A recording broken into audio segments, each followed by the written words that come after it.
لبيك لبيك يا رسول الله لبيك لبيك لبيك يا رسول الله لبيك لبيك لبيك يا رسول الله لبيك لبيك لبيك يا رسول الله। باطل کے بارے میں لفظ تاری ہو، لبیک لبیک یا رسول اللہ لبیک۔ بات کا تیرا دیوار گواہ ہو جائے کہ بات کے ایمان والے کہہ رہے تھے، اللہ کے نبی جانیں قربان کرے تھے۔ آپ کے متعلق عقیدہ ختم نبوت کی شرک کو تبدیل نہیں کیا جا سکتا، نہیں کرنے دیا جا سکتا۔ لبیک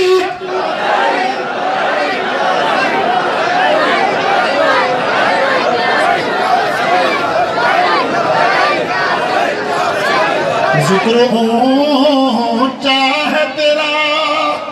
بولیے بولیے، ذکر اونچا ہے تیرا، بول ہے بالا، ہر نشین کی آبرو میرے نبی پر قربان ہونے میں ہے۔ وہ طاقت نشین ہے جو نبی کی عزت کے لیے باہر نہیں نکل سکتا۔ وہ کون سا عاشق رسول اور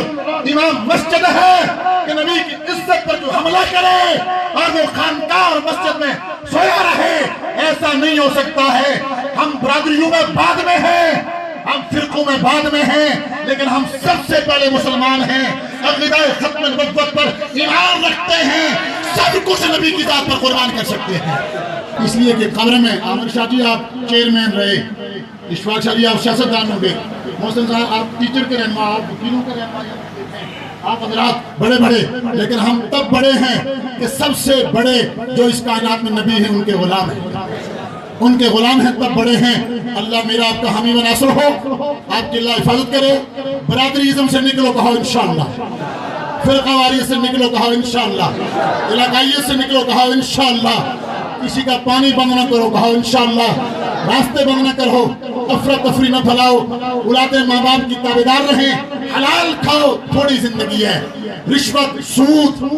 شراب حرام کر جا، ہاتھ اٹھا کے توبہ کرو، ان کے قریب کبھی نہیں جائیں گے کہو انشاءاللہ۔ اللہ تعالیٰ عقیدہ ختم نبوت پر زندگی دے، عقیدہ ختم نبوت پر موت دے۔ ایک شعر پڑھوں گا لیکن پورا مجمع بولے۔ عشق سرکار کی ایک شمع جلا لو دل میں۔ اب راشا نے آواز میری اور تیز کر دی ہے، اب آپ کی تیز ہو، بڑا خوبصورت ہو رہا ہے اس نے، آواز تیز کی ہے اس نے، اب آپ کی تیز ہو۔ عشق سرکار کی، عشق سرکار کی ایک شمع جلا لو دل میں، کہ بعد مرنے کے قبر میں بھی اجالا ہوتا۔ یقیناً جشن عید میلاد النبی کے حوالے سے علماء کرام کی گفتگو بھی آپ نے سنی، اور یہ دن ہمیں اس بات کا درس دیتا ہے کہ ہم جو پوری امت مسلمہ جو اس وقت انتشار کا شکار ہے، مختلف فرقوں میں ہم بٹے ہوئے ہیں، مختلف جو ہیں اختلافات کو سامنے لے کے ہم جو ہمارا جو دشمن ہے اس کے مقابلے میں ہم منتشر ہو رہے ہیں. تو آج کا دن جو 12 ربیع الاول کا دن ہے وہ ہمیں اس بات کا پیغام دیتا ہے کہ امت مسلمہ کو اتحاد یکجہتی کے لیے ہمہ وقت کوشاں رہنا چاہیے. ناظرین آگے بڑھتے ہیں اور پروگرام کے اس حصے میں ہم بات کرنا چاہیں گے خصوصی افراد کے حوالے سے. باغ شہر کے مضافاتی علاقوں میں ضلع باغ میں ناظرین جیسا کہ آپ کو پتہ ہے کہ زلزلے سے پہلے اور پھر جو 2005 کا تباہ کن زلزلہ آیا اس میں سینکڑوں لوگ بلکہ ہزاروں لوگ جو ہیں وہ مختلف معذوری جو ہے اس کا وہ شکار ہوئے اور کچھ لوگ مکمل طور پہ پیرالائز بھی ہو گئے. اور ان لوگوں کی مشکلات اور مسائل ہر وقت کے ساتھ ساتھ بڑھتی جا رہی ہیں. ان لوگوں کے مشکلات اور مسائل کے حوالے سے یہاں پہ مختلف ادارے مختلف NGOs جو ہیں وہ کام کر رہی ہیں. باغ شہر میں چراغ منزل کے نام سے ایک ادارہ کام کر رہا ہے, فورڈ کے نام سے ایک ادارہ کام کر رہا ہے, اسی طرح اور بھی ادارے مختلف لوگوں نے اپنے طور پہ بنائے ہوئے ہیں جن کا جو بنیادی مقصد ہے وہ صرف یہی ہے کہ ان لوگوں کی مسائل اور مشکلات پہ جو ہے وہ قابو پایا جائے اور اس پہ کام کیا جا سکے. چراغ منزل کی چیئرپرسن محترمہ نسرین عزیز عباسی ہمارے ساتھ موجود ہیں, ان سے ہم گفتگو کریں گے. بہت شکریہ آپ نے ٹائم ٹو ٹاک کے لیے وقت نکالا. میں یہ جاننا چاہوں گا کہ خصوصی افراد کے حوالے سے اگر سب سے پہلے آپ ہمارے دیکھنے والوں کو یہ بتائیے گا کہ باغ میں ان کی تقریباً تعداد کتنی ہے؟ جی سب سے پہلے تو شکر صاحب آپ کا اور آپ کے جو نیٹ ورک ہے اس کا بہت شکریہ کہ آپ نے مجھے یہاں پہ 3 دسمبر کے حوالے سے, چونکہ ہم لوگ آج جو ہے ڈسیبلٹی ڈے بناتے ہیں انٹرنیشنل سطح پہ, تو اس سے مجھے بات کرنے کا موقع فراہم کیا. آپ نے پوچھا کہ باغ میں یا ہمارے JK کے مختلف جو اضلاع ہیں ان میں ڈسیبلٹی کا کیا ریشو ہے. تو اس میں یہ ہے کہ زیادہ پہلے اس میں